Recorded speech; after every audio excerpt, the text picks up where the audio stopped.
Hi, limegreensquid here. I just got some interesting comments on my DeviantArt. I did a review of the Bible where I just sort of ran through this character of a god that was an evil, dictator. Just the Bible itself, pretty much. I just got this weird, really long couple of comments from this person, kwr2k11, and I wrote some responses that I thought I would like to share too. So he writes about how Lucifer was created, because I also dabble into that because it doesn't really mention it in the parts of the Bible that I read. I read like the first 12 books of the Old Testament, and then I read a few passages of the New Testament. I don't really, I couldn't handle any more mind pollution after that. It's just too much. I'm not interested. I'm not a Christian, so I'm not required to read it. I just know that from what I have read, it's obviously false. But he goes through how Lucifer was an archangel created by God, served him. He rebelled against God, led a rebellion with his own fallen army. Fallen army angels sided with Satan, the accuser of the brethren. Blah blah blah. And he also talks about Armageddon, and there's some other parts, but he talks about Paul. An example of a person in the Bible who would be on fire for God would be Saint Peter and the disciples after the Pentecost experience. Peter was able to win over 3,000 converts to Christianity after his discourse on the explanation as to why simple fishermen not trained in the laws could recite scriptural prophecy so clearly and in languages the people could understand. Gift of tongues, of course. The disciples were all imprisoned, beaten, and often killed by the Gentile rulers of the day. Herod Antipas killed James, the brother of John the Revelator, and later his son Agrippa, the king who almost converted to Christianity after hearing Paul's impassionate pleas while Paul was on trial for preaching the love of Jesus Christ throughout Asia Minor, and eventually leading to his death in Rome at the hands of the Emperor Nero, who also had Peter crucified upside down, blah blah blah. My response to this, from what I've read about Paul, it's too bad Paul was injecting his own sexual inferiority complex and social insecurities into Christ's words, as it's known that he's had medical impotence issues. Plus the fact that he wasn't alive when the human man, one of 1,000 self-proclaimed messiahs in those days, who happened to be popular enough to be remembered and historically renamed Jesus Christ, was allegedly alive. This was all, and then this is my comments still continuing. This was all a fun Roman to mythical fantasy, but what was your point? Because he wrote two stories, like two entire comments. Partly it sounded like he is Christian, or partly it sounds like he's not. He's talking about pagans and all this, and back when the Christians were trying to change them and all that.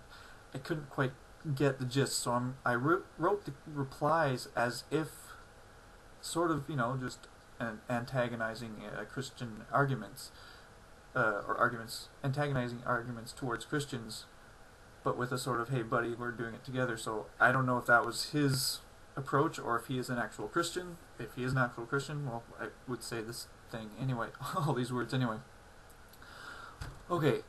Oh, and he talks about how, let's see, because I mentioned that the God in the Bible is the devil in my review of the Bible, as if it was a movie or story, fictional novel. That the devil was God, and he was always proclaiming other people as being devils and stuff like that. So he was talking against that's not the way it is. I can't remember. I don't want to read his comments again. I could, but I should, just to be fair. But it was just, more stories. To me, it's just fiction. If I'm not interested in the fiction, I don't want to read it or get into it. Because I know it's fiction. You just read a few sentences in and it's obvious that's fiction. This is my argument again towards why I think God is the devil. All I'm going by is that he creates people, programs them with the ability to do tons of things he doesn't want or like them to do. Most of these are arbitrary things, such as working on a certain day or saying one of our human-made words that he doesn't seem to like. But he makes many of those things built into our very nature to desire to do, or just subconsciously do automatically, like lustful thoughts. Then he creates rules for us to follow that go against the very programming Yeah, I think I just said that, but yeah. Rules that go against the very program he put into us. Most of these rules are based on triviality or ancient obsolete bigotries, allowing the justification of slaughtering entire nations, genocide, based on the religious leaders describing the other peoples as evil spawns of demons. Only a few of these rules are still relevant, like no killing and stealing. The rest were obviously created by insecure humans to keep the dumber insecure humans in line at the time. And then in the case that anyone of us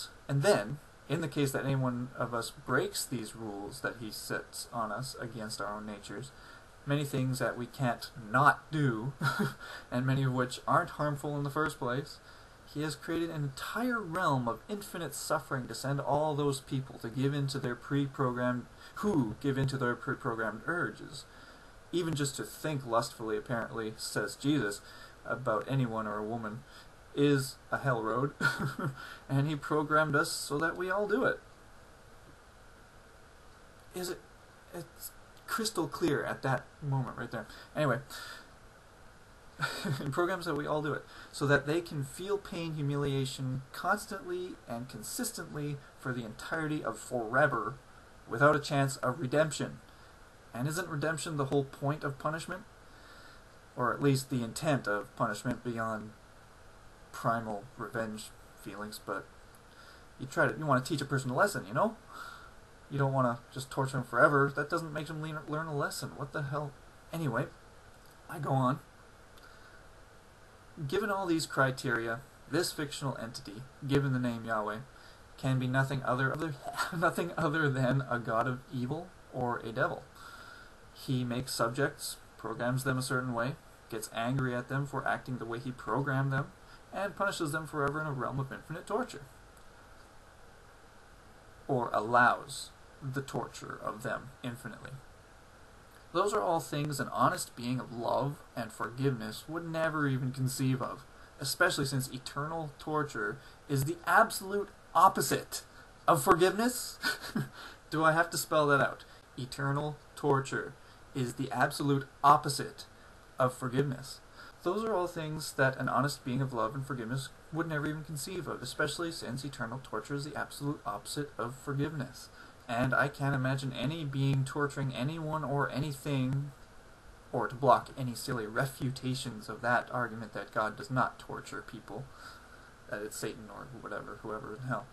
Any being allowing the torture of any other being while having the power to stop this from happening in the name of love. I can't see anyone doing that in the name of love.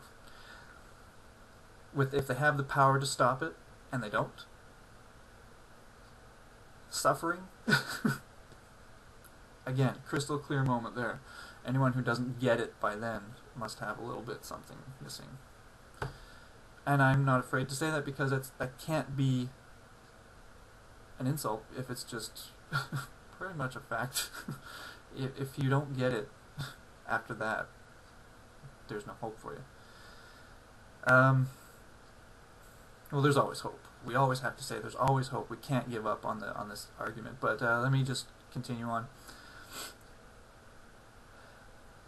And I can't imagine any being torturing anyone or allowing the torture of anyone in the name of love.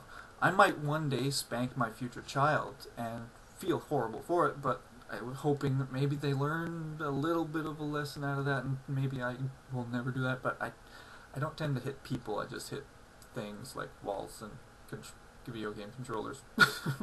But yeah, I've never hit any girlfriend or anything like that, or didn't even want to hit my brother when I was young.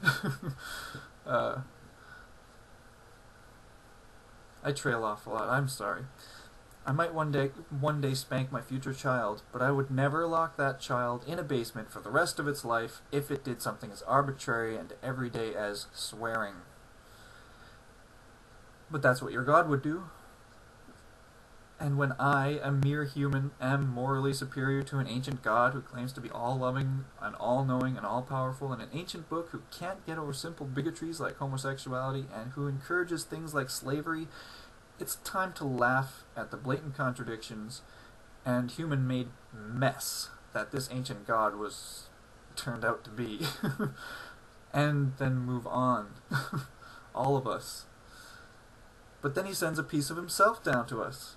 Everyone has a different answer as to whether Jesus was God, or was God's son, or both. Regardless, if he was God, then he understood the torture and was putting on a big act for everyone with the whole, "Why have you forsaken me?"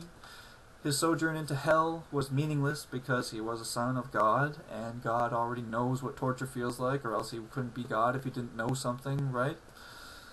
Then the sacrifice is completely negated by Jesus coming back to life afterwards anyway, making it no sacrifice at all. So a guy died on a cross. Big deal. Back then, cross-born execution was a very popular form of punishment.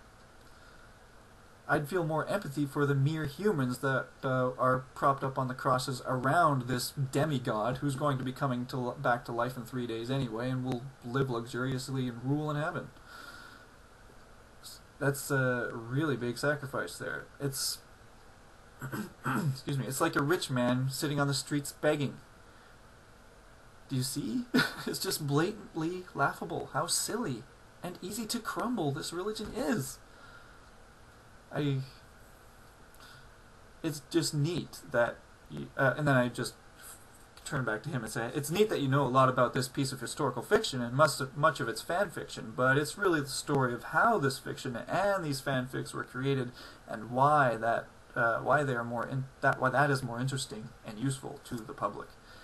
So thanks for sharing with me someone else's interpretation of the myths, but again, what was your point?